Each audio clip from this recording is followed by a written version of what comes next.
All right, everyone. So now I'm going to show you how to draw a desk using 1-point perspective.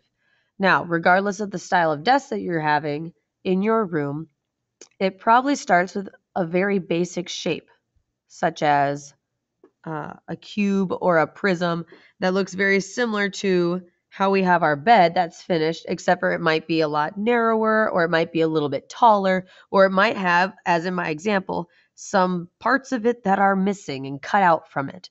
And that's what can get really tricky and can really trip us up using 1-point perspective, is when things aren't just a solid block anymore. They have parts of it that's missing.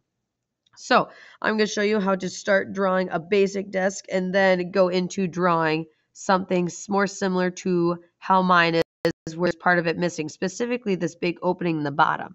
So all you start with is, as with the bed and any other object, you're starting with your basic shape. And if it's on the back wall, starting with the basic shape that's on the back wall. My desk I want to have right here, kind of in the middle between my bed and this opposite wall. So I am assuming that my desk is just slightly taller than my bed. So when I make my mark, looks like my bed's right here. So I want to go a little bit higher up, about right there, to mark the top of my desk. Okay. Now, based off of the measurements that I did, guessing how tall my room is, it says that I have it like about 2.5 feet tall.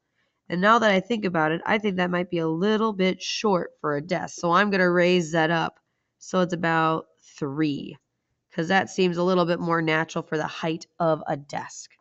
So I'm going to take my triangle, and to create a horizontal line, I'm lining up on the edge of my page and then having it go through my mark that I had to guess. Now, I did not want mine touching this corner of the wall. I just made my mark right there, so then I was able to see what it is on the measurements. I actually want my desk here in the middle, okay? Make sure your lines are light, because a lot of these lines we will not be keeping. So please make sure that your lines stay light as you are doing these construction lines. So the next thing I need to do is I need to figure out, well, how wide do I want my desk to be? Do I want a little bit taller than it is in the picture, a little bit shorter than it is in the picture? Do I want to have these big shelves on either side? And I'm thinking that I want a little bit of space between my bed and a little bit of space right here. Let's imagine I put like a trash can or something on that side. Who knows? So then I take my triangle, line it up on that bottom edge of my page, and this will help me create a nice vertical line. Drop it down.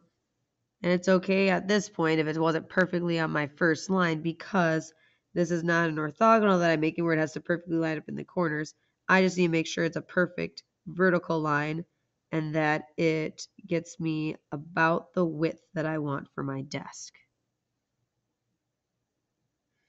There we are. Comparing my desk to my bed, I still think it's a little bit tall. And always remember that if you don't like the height of something, if it looks a little awkwardly tall or awkwardly short or skinny or too wide, you can make those adjustments because you're the one who's in charge of the drawing. You want to make it look like a believable space. And if I believe that that's going to be way too tall for a desk, well, I probably should change it so that it makes sense with the other objects in my room. We don't want my desk to look like it is humongous in comparison to the bed.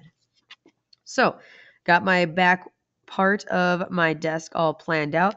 And now, just as we do with any other object using 1-point perspective, we're lining up our vanishing point with the corner of our object. And because our object's coming towards us, we need to use those orthogonal lines. Horizontal lines mark things that are parallel with the floor, but it's not coming towards us. Vertical lines mark things that are going straight up and down. And then those orthogonals are things that are parallel with the floor, but coming towards us, such as this line right here. Just because this is at an angle doesn't mean that it's not a flat floor. Okay, and it looked like my one orthogonal lined right up with that edge of my bed right there. But I'm not going to use that much of the orthogonal, which you'll see in just a minute. Line this up.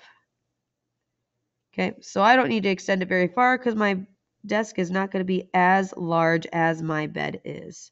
So I'm going to finish these up for you. Always double checking that it's lined up just right on the vanishing point as well as your corner. Once we do all 4 of those lines of it coming towards us, we need to figure out how wide we want this surface of our desk to be. Do we want it to be a little narrow, skinny little note-taking desk, or do we want it to be a really wide desk? So what kind of surface across the top do we want? Mine is not going to be a super ginormous surface, so I'm just going to line up my triangle on the edge of my page, and I think about right here is good. It's not going to be that big. Okay, and then I mark that edge right here. I went from this orthogonal to that orthogonal, here to here, because it matches the top edge, but in the back of my desk. So you always want to make sure that you are matching. Okay, matching is very important. Now, just like we do with our bed, we drop down our vertical lines from that corner that we created down until we hit the bottom edge orthogonals. I'll do the same thing on the opposite side. Line it up on the bottom edge as straight as I can, dropping it down until it hits that other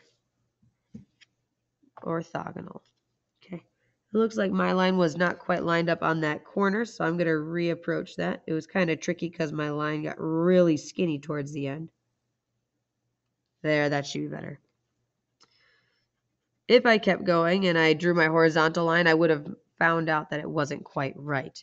Okay, always double check your lines, and if something's not turning out right, the horizontal line doesn't match up perfectly, well then you may have made a mistake somewhere else along the line. So these line up really nice, line straight across. Then I'm able to erase the line that I don't need. Now I don't want to erase too much on my desk because I see through a lot of mine. So I got my bottom edge I keep. I don't need to see through the top of my desk, so I can erase these lines up here. But the rest of it is a little bit trickier.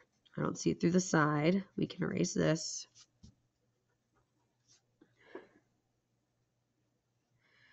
Like I was saying, the rest of it's a little bit trickier. Because in mine, I still see the floor, back of the floor in there, and I can still see through a bunch of my shelves, okay? But I'll start with getting this first cutout right here. That's something that a lot of us will be using in our own drawings. So I know that that's somewhere in the center.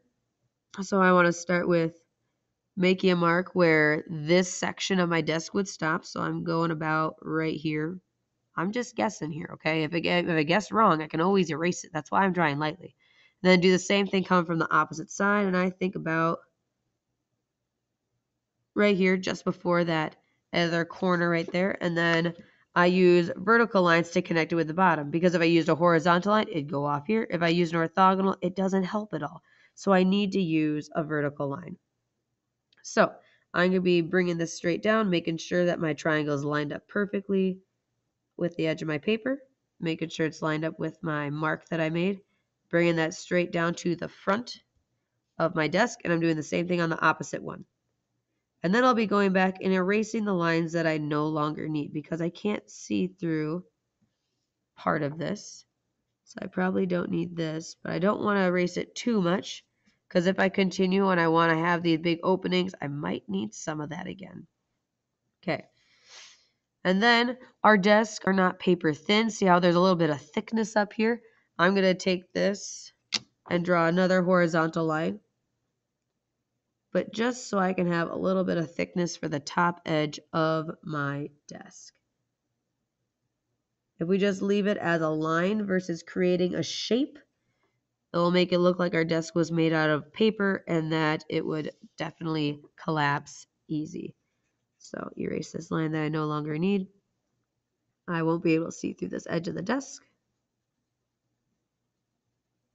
There we are. Okay. It's coming along not too bad. Looks kind of like a desk. All right. So for a lot of people, this might be as far as you go for that part, and then you'd be adding your drawers and that kind of stuff. But one thing you don't want to forget is this part right here, connecting the front of your desk to touching the back wall. Okay, we don't see it on this side, but we do see it on this inside based on its location from my vanishing point. So I do need this orthogonal so it connects with the back wall, and then I do need a vertical coming straight up from that point. There we are. I don't see it on this one because since this object is straight below my vanishing point, I do not see either side of it. Just like in our first worksheet that we accomplished, objects that are right below the vanishing point, we don't see the sides. We only see the top. Okay, we see the sides when it's off to the side of our vanishing point. Something very important to continue to remember. So, if I was just doing a nice simple desk, I'd erase all my extra lines here. Erase this line, erase this line. Erase this line because I don't see through it. Erase here. And this is where we would go and add our drawers if you need drawers, add shelves if you need shelves. And I will be talking more about drawers in my video about creating a dresser, and shelves when we do the one about bookshelves. So if you need any tips on any of that to finish up the rest of your desk, check out those videos that I will be posting. Happy desk drawing.